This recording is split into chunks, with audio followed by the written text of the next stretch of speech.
As of now, field parameter is what I think the most useful function in Power BI. It allows the end users to dynamically change the dimensions and the matrix being analyzed and gives them flexibility to customize the analysis from different angles. In this video, you will know how to use it and how will it make your dashboard more user-friendly with 3 examples of setting up field parameter. In today's case, there are 4 dimensions to be analyzed: sales full name, sales team, country, the countries that inventories are sold, and the inventory category. And there are 3 metrics or values to be tracked, which are cost, sales, and profit. And we want you to track them on a yearly basis or on monthly basis. Now let's see how a field parameter works first. This matrix contains everything, all the dimensions and all the metrics here, and it is broken down by a certain order from salesperson to sales team to countries and to inventory category. The end users can draw up to hide some dimensions. It's good, but it's not flexible enough. The end users cannot break down by other orders. For example, to break down by the sales team first and by the salesperson. And there are too much numbers here. It's not straightforward enough if the end users only wanted to track one metric. However, with field parameter, it can let you decide which dimensions and which metrics to track. You can also decide the order to break down. Here is the field parameter that I have already set up. What you choose here determines what to show up here. When nothing is chosen, everything is showing here by the order from left to the right. If you wanted to track one angle, for example, you wanted to track the sales by inventory category, you can select the inventory category on the dimension and then select sales. If you wanted to track the profit at the same time, just press Ctrl and select profit as well. It is sales and profit breakdown by the inventory category. If you have a certain order to break down the dimensions, you can add it by selecting it. For example, to break down by inventory first and by the team. In this way, you could press Ctrl and select sales team. Then you can find team performance by every inventory category. To change the order, you can simply clear everything and select again. For example, now we are breakdown by country first and then by the inventory category. Notice that the order here you select is super important, as the order you select determines how it is breakdown. Here are another 2 examples visualized as bar chart. This one was set up with time parameter on the x-axis and the metric parameter on the y-axis. You can decide which metric or metrics on monthly or yearly basis to track. For example, I have already made it to present on monthly basis since I've selected here. I can also make it to track on yearly basis. And now it is tracking the sales. When multiple metrics are selected, all of them are presented here as a stack bar chart. Another example is this matrix breakdown by the dimensions. As I have already selected country and inventory category, and the country is on the first position as it's showing here, it categorized by the country first. As I have also selected inventory category, this bar chart can be drilled down to the country first and then inventory category. Now let's go to the part of how to set up a field parameter. The idea is that if you wanted this dimension to be dynamic, you can create a parameter and put it into here. After a parameter is created, a slicer of this parameter is generated as you look here. You can select this slicer to decide what to show up in here. Now we have this pre-set up visuals. They are currently filled with this one dimension and one metric. Now we are going to create parameters and put them in here and in here and make it a dynamic multiple dimensions and multiple metrics. To create a field parameter, you go to modeling, new parameter, and the fields.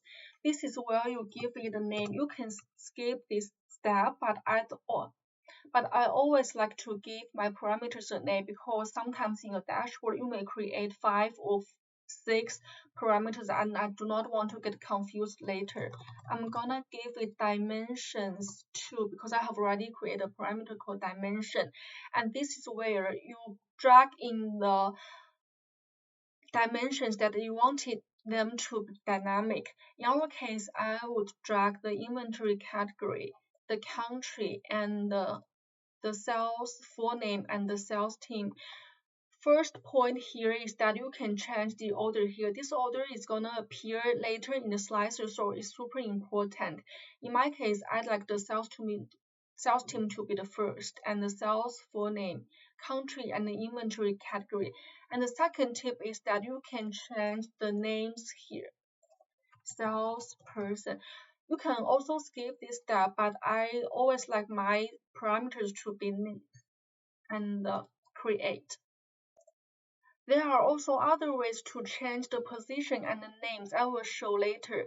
After you create a parameter, a slicer is automatically generated in here. And you can also find the parameters in here. If you see this, the numbers here represent the orders, so I can change it by changing this to 1 and then changing this to 0. I can also change the name of this dimension, for example, inventory country. Click Save. And now you can see that salesperson becomes the first one. And there's an inventory country here instead of country. I want to format this filter. I want to format these parameters a little bit. Make it a tab. Okay, I think that's great for now. Now I want you to put this parameter in some position I want it to be. For example, in these visuals, I wanted to remove this inventory category and put in these parameters dimension 2. Now it is showing all the dimensions here and the breakdown by the orders in here from salesperson to sales team to country and to category. And if you click 1, yes, it worked. And I also want you to put it into this bar chart. And it looks good. Our next step is to create a parameter of matrix. It is a bit more tricky than a dimension. In Power BI, you can aggregate a column if its numbers. For example, in this bar chart, I drag in the cells. However, the cells is actually a column behind. It is not a measure. However, the field parameter cannot help you to aggregate, so you have to create measure first to aggregate first, and then contain it in a parameter. In our case, I have already created 3 measures. It's the aggregation of sum, is the aggregation of cost, aggregation of profit, and aggregation of sales using this sum function. And the next step is to create a parameter. We go to modeling again, and we go to fields. Matrix. And what I want to put in here is the cost, profit, and the sales. Remember to re-give the name here, cost, profit,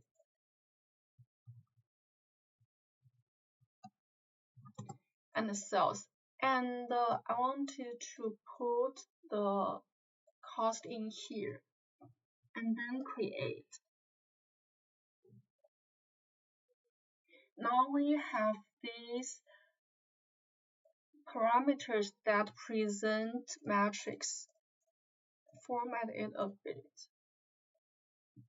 Now it's time to put it into the visuals. For example, I want you to put it in here. It is showing all. Maybe I wanted to show cost, and it is here too. And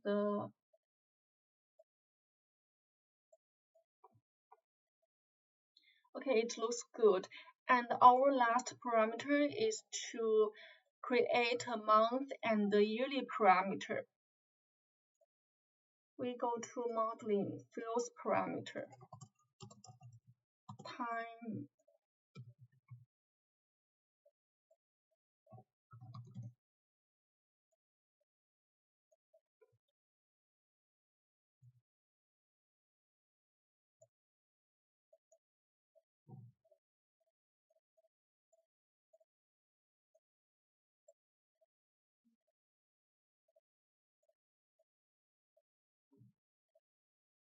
Go down with 3 parameters.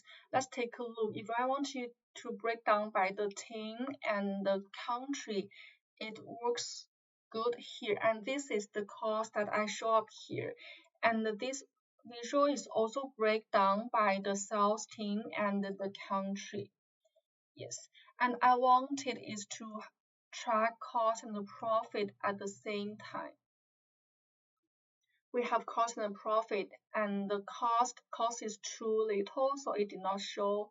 Obviously here we can track sales and the profit and the sales and the profit.